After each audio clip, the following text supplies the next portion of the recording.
Okay students, आपकी worksheet थी summer vacation की जो कि क्लास 8 9 दोनों में थी। उसमें अक्सर बच्चों ने क्वेश्चन पूछा हुआ था, सर ये प्रोजेक्ट 2 जो टास्क 2 थे ग्रामर का, थोड़ा सा उनको समझ नहीं आ रहा था।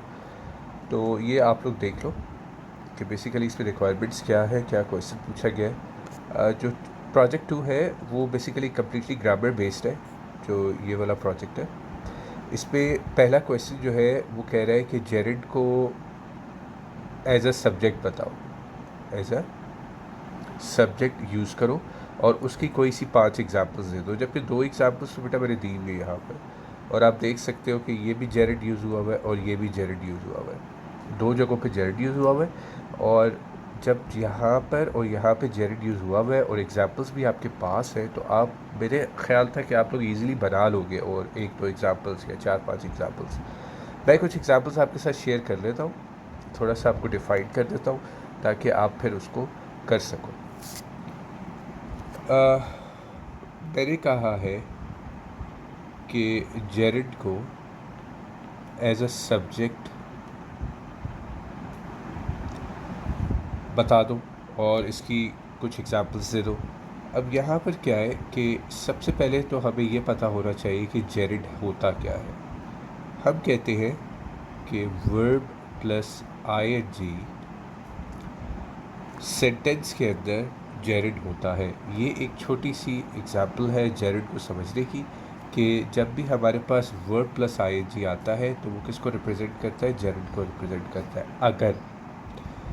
अगर वो वर्ड प्लस आईएनजी, यानी कि यहाँ पे वर्ड है रीडिंग,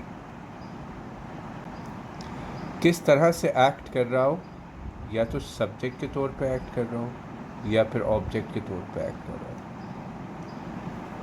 ठीक है, या तो बेटा वो किस तौर पे एक्ट कर रहा हो, या तो वो सब्जेक्ट के तौर पे एक्ट कर रहा हो या फिर वो ऑब्जेक्ट के तौर पे एक्ट कर रहा हो, तब वो क्या होगा, वो जेरिड होगा। और यही टाइप ऑफ अ क्वेश्चन जो है आपके पेपर की रिक्वायरमेंट है। वैसे तो जेरिड की एक्सप्लेनेशन बहुत डिटेल में मेरी स्ट्रीम्स के अंदर आप जाके देख लो, जेरिड मैंने एक वहाँ पे अपलोड किया हुआ है, काफ़ी डिटेल्ड, आई थिंक 1 आवर की वीडियो है, वहाँ से भी आपको काफ़ी हेल्प मिल सकती है। सो जेरिड एज अ सब्जेक्ट जब हम कहते हैं तो वो वर्ब प्लस आईएनजी होता है, लेकिन उसके लिए ज़रूरी है कि वो वर्ब प्लस आईएनजी सेंटेंस का सब्जेक्ट हो या सेंटेंस का ऑब्जेक्ट हो। ठीक हो गई। अब बच्चों को मसला क्या है, बच्चों को मसला है कि बच्चों को पता ही नहीं है कि सब्जेक्ट होता क्या है। ये सबसे बड़ा मसला है बेटा। सब्जेक्ट जो होता है वो या तो सेंटेंस का नाउन होता है आसान अल्फाज में, या फिर हम ये कहते हैं कि which a word which perform an action, ऐसा लफ्ज़ जो कि एक्शन को परफॉर्म कर रहा हो उसको हम जेरिड कहेंगे। यहाँ पे मैं एक सेंटेंस की एग्जांपल दे देता हूँ। मैं कहता हूँ द डॉग रन्स। अब देखो कि ये पार्ट जो है, रन्स जो है, ये एक्शन को डिफाइन कर रहा है, लेकिन एक्शन परफॉर्म करने वाला कौन है, एक्शन परफॉर्म करने वाला डॉग है। तो इसका क्या मतलब हुआ कि इस पूरे सेंटेंस के अंदर जो जेरिड है, वो जो जो सब्जेक्ट है वो कौन है, सब्जेक्ट जो है बेटा वो डॉग है, क्योंकि वो एक्शन परफॉर्म कर रहा है। हमने कहा सब्जेक्ट वो वर्ड होता है विच परफॉर्म्स एन एक्शन। ठीक है, हमने एक एग्जाम्पल ली द डॉग रन्स। अब इस सेंटेंस के अंदर जो एक्शन परफॉर्म करने वाला वर्ड है वो कौन है, डॉग है। दूसरी तरफ से देख लो, मैंने कहा कि सब्जेक्ट क्या होता है, सब्जेक्ट नाउन होता है। अब मुझे बताओ इस सेंटेंस में नाउन कौन है, बेटा डॉग ही है ना, डॉग नाउन भी है, डॉग जो है वो एक्शन भी परफॉर्म कर रहा है। तो दोनों तरह से वो हमें पता चल रहा है कि ये वर्ड क्या है, ये सब्जेक्ट है। इसी तरह अगर वो वर्ड, वो सब्जेक्ट जो है, जो यहाँ पर तो डॉग था ना, लेकिन सेंटेंस के अंदर अगर वो सब्जेक्ट जो है वो वर्ब प्लस आईएनजी की कंडीशन में हो जाएगा, और या तो वो सब्जेक्ट होगा या तो वो ऑब्जेक्ट की तरह एक्ट करेगा, तो वो क्या कहलाएगा, वो जेरिड कहलाएगा। ठीक है, मैं एग्जाम्पल लिख रहा हूँ यहाँ पे। मैं कह रहा हूँ reading is my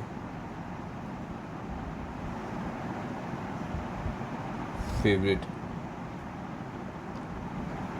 hobby. Now do you see here कि वर्ब प्लस आईएनजी ये है, ठीक है। अब इस पूरे सेंटेंस के अंदर ये वाला पार्ट जो है ये किसको डिफाइन कर रहा है? ये रीडिंग को डिफाइन नहीं कर रहा, कर रहा है कि नहीं कर रहा? मतलब ये वर्ड जो है, ये वर्ड इस पूरे बॉक्स का एक्शन परफॉर्म कर रहा है कि reading is my favourite hobby. और ये वर्ड रीडिंग जो है ये इस पूरे सेंटेंस का क्या है? नाउन भी है, ठीक है, नाउन है, क्योंकि रीडिंग जो एक नेमिंग वर्ड है, ठीक है। नाउन क्या होता है बेटा? नेमिंग वर्ड होता है ना, ठीक है। तो नाउन भी है, नेमिंग वर्ड भी है, और सेंटेंस के अंदर पूरा एक्शन इसकी वजह से परफॉर्म हो रहा है। तो फिर ये वर्ड क्या कहलाएगा? ये वाला वर्ड जेरेड कहलाएगा। क्यों? क्योंकि ये एज अ सब्जेक्ट काम कर रहा है, और हमें चाहिए भी जेरेड एज अ सब्जेक्ट था। एक एग्जाम्पल और कर देता हूँ।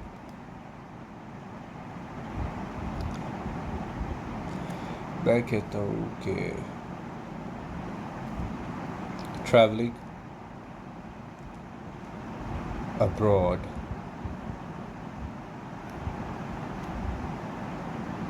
Can be a life changing.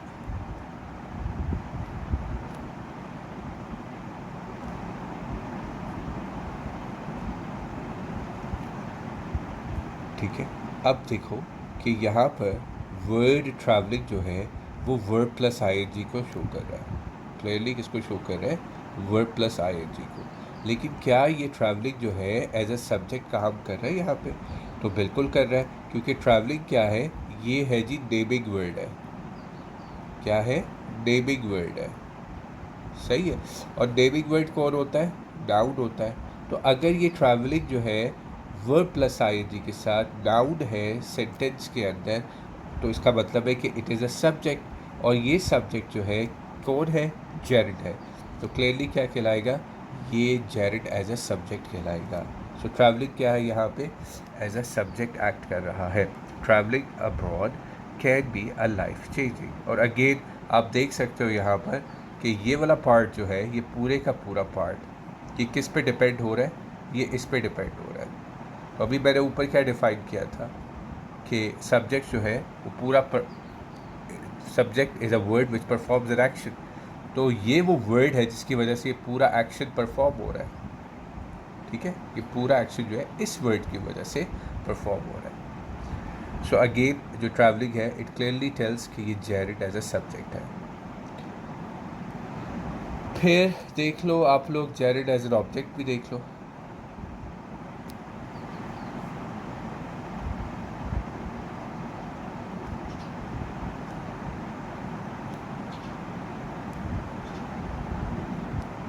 ठीक है, सबसे पहले ऑब्जेक्ट क्या होता है यहाँ पे? अब आई डेफिनेटली नो कि आपको वर्ड ऑब्जेक्ट जो है वो तंग कर रहा होगा कि ऑब्जेक्ट होती क्या चीज़ है। बेटा ये देख लो, जब मैं बात करता हूँ ऑब्जेक्ट की, तो ऑब्जेक्ट क्या होता है? A word which defines a verb. ऐसा वर्ड जो कि किसको डिफाइन करे? वर्ब को डिफाइन करे। For example, she threw the ball. ठीक है, यहाँ पे वर्ब कौन है? थ्रू है, ठीक है। इस वर्ब को कौन डिफाइन कर रहा है? थ्रू को कौन डिफाइन कर रहा है? The ball. ये क्या है? वर्ब है। मैंने क्या कहा ऊपर? मैंने कहा विच डिफाइंस अ वर्ब। ऐसा वर्ड या ऐसा ग्रुप ऑफ वर्ड जो किसको डिफाइन कर रहा हो? वर्ब को डिफाइन कर रहा हो। तो इस वर्ब को कौन डिफाइन कर रहा है? द बॉल डिफाइन कर रहा है। अगर हम इस पार्ट को देखो, अगर इस पार्ट को मैं यहाँ से ख़त्म कर देता हूँ द बॉल को, ठीक है, और मैं कहता हूँ शी थ्रू। सबसे पहले जो सवाल आता है ज़हन में वो ये आता है कि शी थ्रू व्हाट, उससे क्या फेंका। फिर मैं कहता हूँ शी थ्रू द बॉल। ठीक है, तो इस तरह से द बॉल जो है वो किसको डिफाइन कर रहा है, वर्ब को डिफाइन कर रहा है। तो जो जो यानी कि वर्ड्स या फिर ग्रुप ऑफ वर्ड्स या सिंगल वर्ड जब भी वर्ब को डिफाइन करेंगे तो वो क्या कहलाएगा, ऑब्जेक्ट कहलाएगा। सो ये तो हो गया ऑब्जेक्ट। कुछ एग्जांपल्स इसके लिख लेते हैं ताकि हमें थोड़ा सा आइडिया भी हो जाए कि जब हम इसको जेरिड को एज एन ऑब्जेक्ट यूज़ करेंगे तो कैसे ही यूज़ करेंगे। I love playing tennis. Now पहली बात, वर्ब प्लस आईएनजी ये है। अब ये किस तरह एक्ट कर रहा है, सेंटेंस के अंदर कैसे एक्ट कर रहा है। ठीक है, हमने ये देख रहा है, वर्ब को डिफाइन कर रहा है प्लेइंग। ठीक है, तो बेटा ऑब्जेक्ट के तौर पे काम हो रहा है, तो इसका मतलब है तो ये जेरिड, लेकिन क्यों किस तौर पे, एज एन ऑब्जेक्ट है। ठीक हो गया। एक एग्जांपल और देख लो, ही hates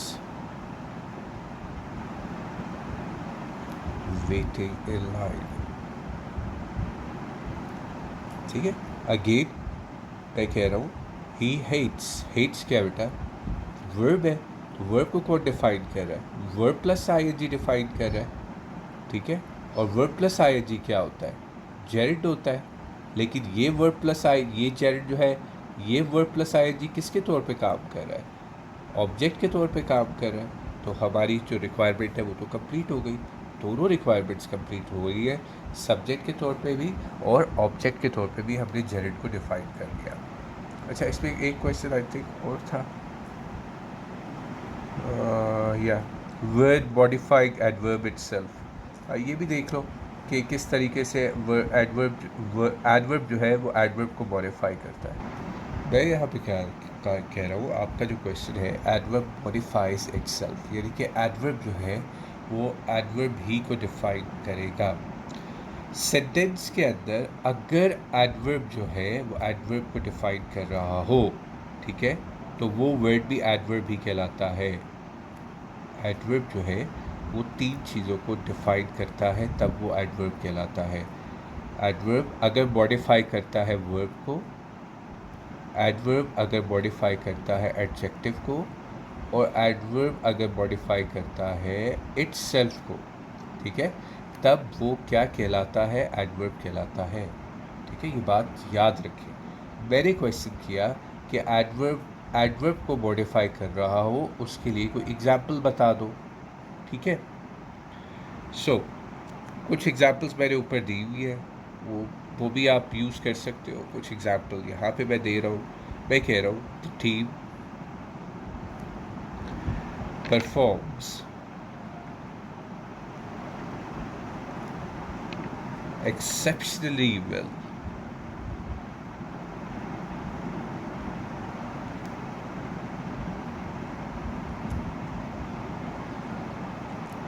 ठीक है, अब यहाँ पे देखो, सबसे पहले ये बेटा क्या है, परफॉर्म्स वर्ब्स है।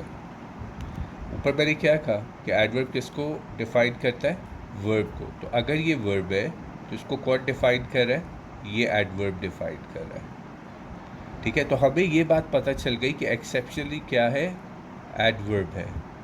बट इस एडवर्ब को कौन डिफाइन कर रहा है, ये वाला एडवर्ब डिफाइन कर रहा है।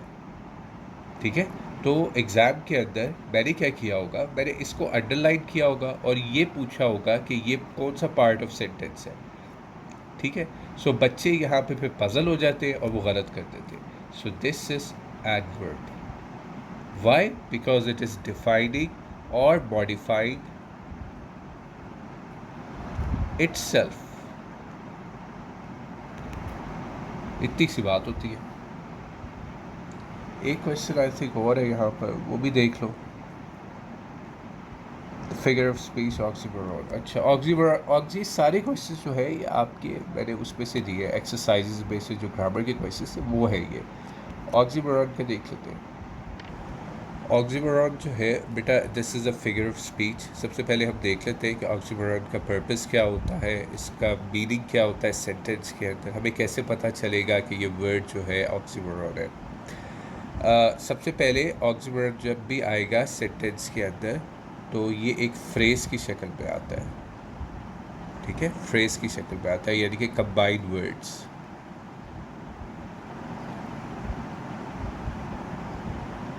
कंबाइंड वर्ड्स की शक्ल में आता है। करता क्या है ये तो पता चल गया कि फ्रेज़ की शक्ल में होता है, कंबाइंड वर्ड्स होता है।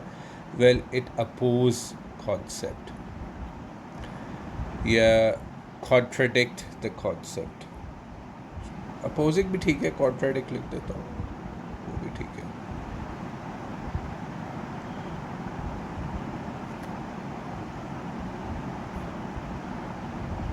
ठीक है, या तो अपोज करता है या कॉन्ट्राडिक्ट करता है कॉन्सेप्ट को। सो क्या एग्जाम्पल हो सकती है इसकी, जिस तरह बिटर और स्वीट। कॉन्ट्राडिक्ट कर रहा है ना, अपोज कर रहा है, बिटर कड़वा और स्वीट मीठा। सो दोनों चीज़ें क्या है, कॉन्ट्राडिक्ट कर रही है।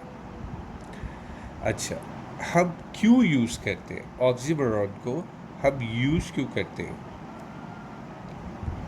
ठीक है, वजह क्या है, रीज़न क्या है इसको इस्तेमाल करने का सेंटेंस के अंदर, क्यों हम यूज़ करते हैं, ताकि हम इंटरेस्ट डेवलप कर सकें रीडर के लिए, ताकि हम अपनी बात पे ज़ोर दे सकें, एम्फसिस कर सकें, ताकि हम इमोशंस पैदा कर सकें, जो कि सबसे ज़्यादा ज़रूरी है। अच्छा, ये तो बातें हो गई क्लियर हमारे लिए। अब कुछ एग्जाम्पल देखते हैं। मतलब बिटर और स्वीट की मैं एक एग्जाम्पल बना देता हूँ। मैं कहता हूँ the bitter sweet memory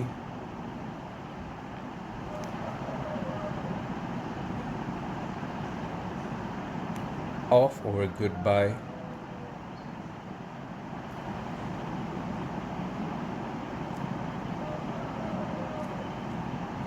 still lingers.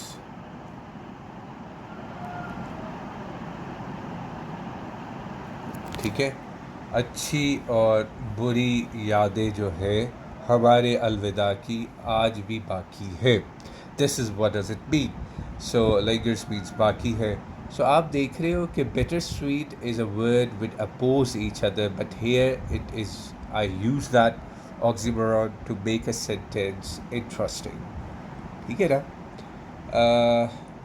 एक और देख लो एग्जाम्पल, आ गई मेरे जेब पे, बड़ी मज़े की एग्जाम्पल है। After losing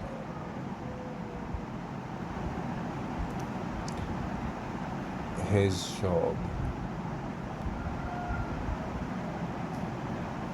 he felt like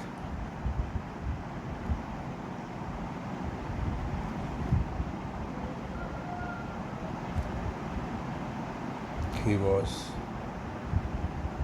among the living dead.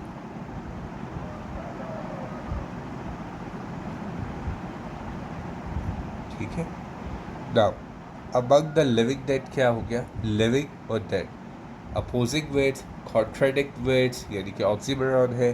सो जब उसकी जॉब, उसकी नौकरी छूट गई तो वो सबके बीच कैसा महसूस कर रहा था, जैसे वो ज़िंदा मुर्दा हो, ज़िंदा होने के बावजूद भी क्या हो, मुर्दा हो। तो you see these words, these figure of speech make the sentence more interesting.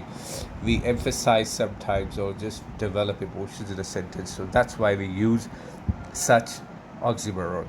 So I hope कि इस शॉर्ट वीडियो से आप लोगों को फ़ायदा मिलेगा और you will be able to do your homework task perfectly.